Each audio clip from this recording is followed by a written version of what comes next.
to the studio. So today I'm thinking about painting something for my son's room.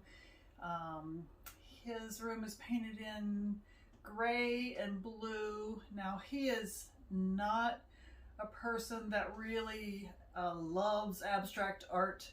He tends to like my art pieces if they resemble something he can understand. So for example, this piece ended up looking like a beach. He loved that. This one to him ended up looking like a galaxy, so he liked that. And this one ended up looking like a forest. He liked that. So his room is done again in blue and gray. So let me see if I can think up something to do that will go nicely in his space and that he can understand and it's not too abstract. So let's try something like that. As I'm getting started, I want to show you the paints that I'm using. They are mixtures of various crafts paints. I'm kind of waiting for some of the bubbles to come out of them.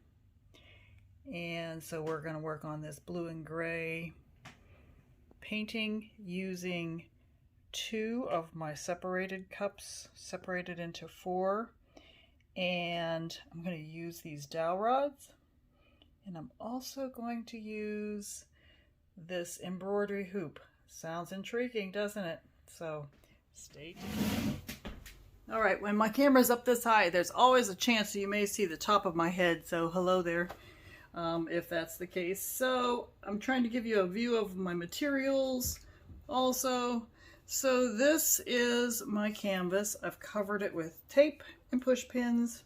I always like to do that because I want to make sure that any drips over is caught and I can pull that off easy when I remove the tape.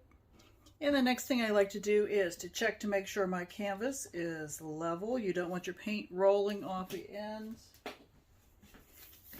All right, so for this painting, we're going to use my 4-part cups made on a 3D printer by my husband.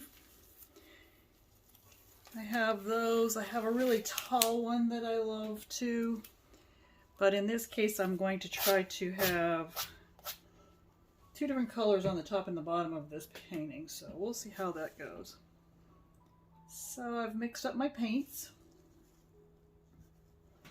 And I'm going to start putting these in the cups. I might fast forward just a little bit, trying to put the darker colors toward the center.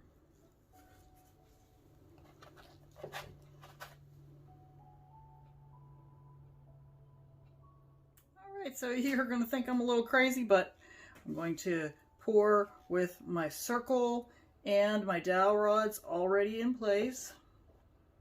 Now, might not be exactly centered, but it's pretty close. And I'm going to start with this one. Now I'm pouring going forward just because I tried these split cups out and I love the patterns that they make. So let's see how this works.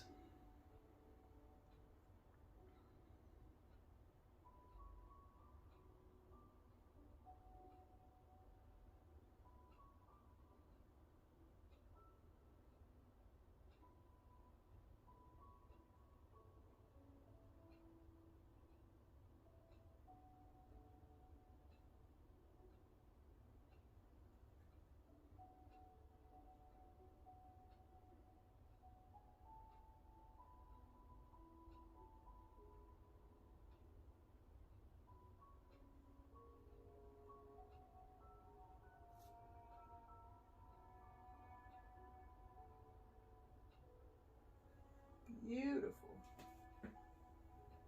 All right, and for the one that I'm doing on the bottom, I'm going to actually bring you to the side because I see that you are missing out on the pour. So let's do the bottom one from the side camera.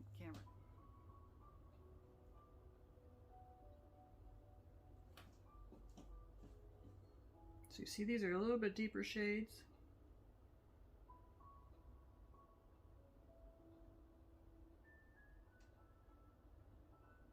to go for one pass and then stop and come back here because I like the dark, but I want to actually spread it out a little bit.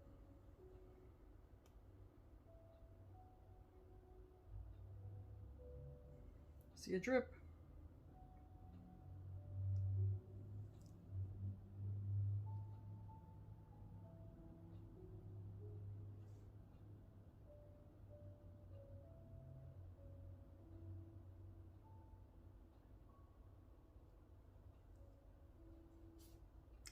Wonderful.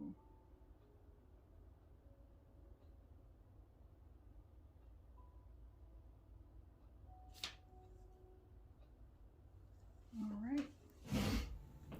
All right, so I'm letting that rest and spread out on its own just a little bit. I do want to get rid of some of the bubbles that have come up.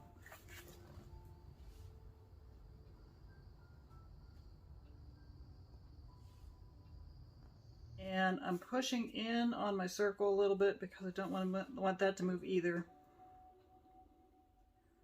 But I do want to get paint flowing.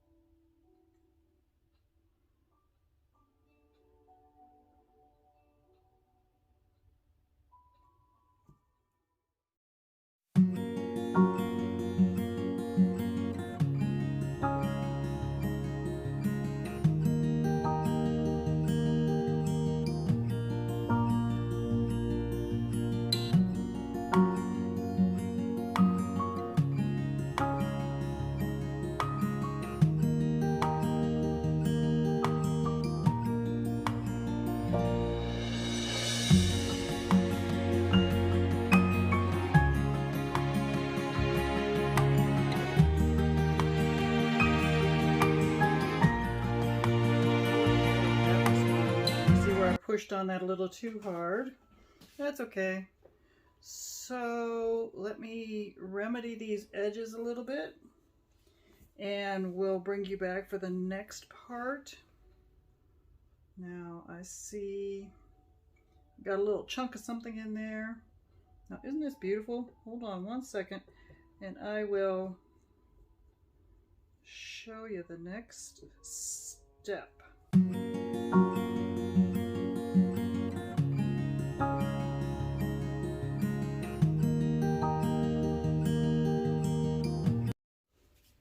All right, so my next step is I'm going to go ahead and remove these.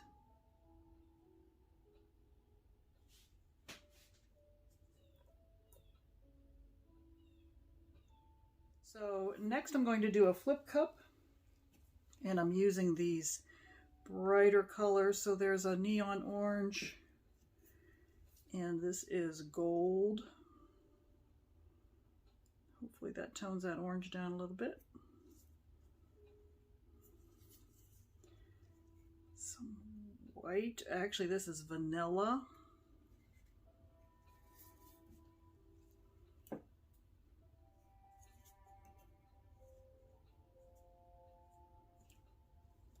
And this is like a lemon yellow mixed with cream.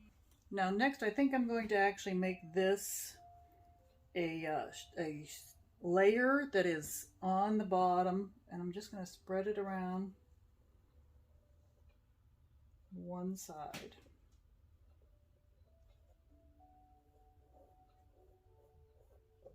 And give us some shadow on one side of this moon that we're going to put down here. Now I've layered my cup, so I have all of the different pieces, the orange, the yellow, the cream, and the... All right, there you go. I adjusted the camera just a little bit. So I'm going to actually put this on top of my flip cup and turn it over and let it sit for just a second.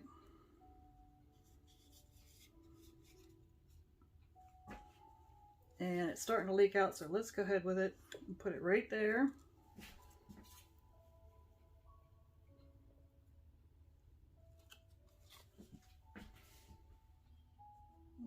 And I'm going to release it. let it run on over these other pieces. Now that should be plenty of paint.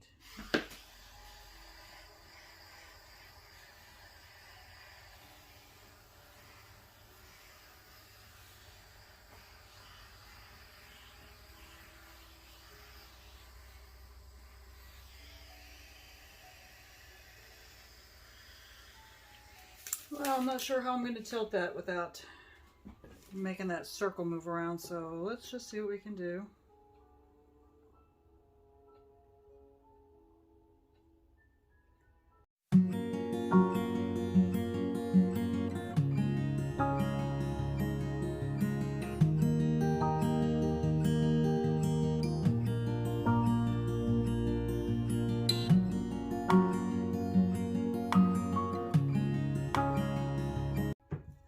All right, I'm sorry if my head was in the way, but I wanted to get a good spin around on that. And it looks like we did. I'm actually going to make this line a little bit more definite before I lift my circle here.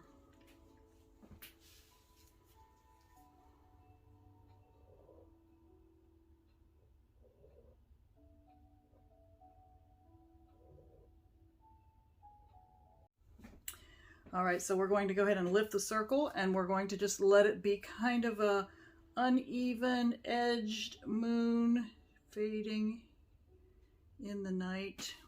Move this right away. Oh, lovely. Now I'm just going to let it set because it is a lot of paint and it's going to grow out a little bit. I understand that.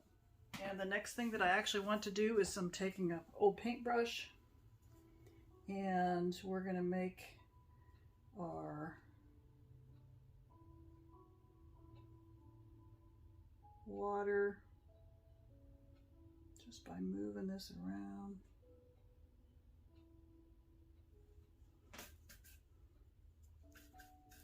So you see I'm taking some paint off.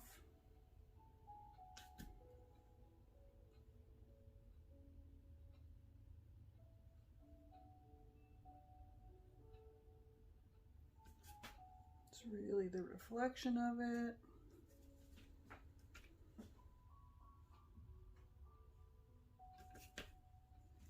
That's better. Might be able to take some of the paint out that way too. So when you have too much paint, you do want to remove it.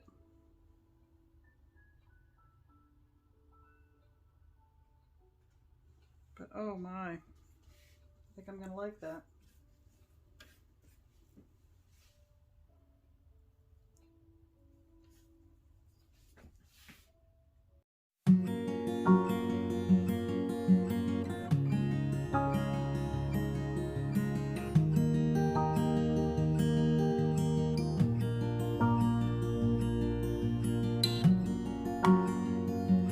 I'm going to let this one sit.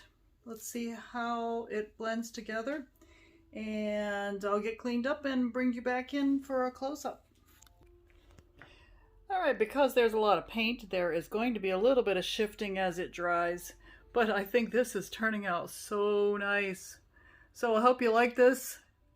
Couple different methods of doing acrylic pouring, but I think it's going to be a masterpiece. So if you get a chance, hit the subscribe button and like, and leave me some comments. Let me know what you think about this one.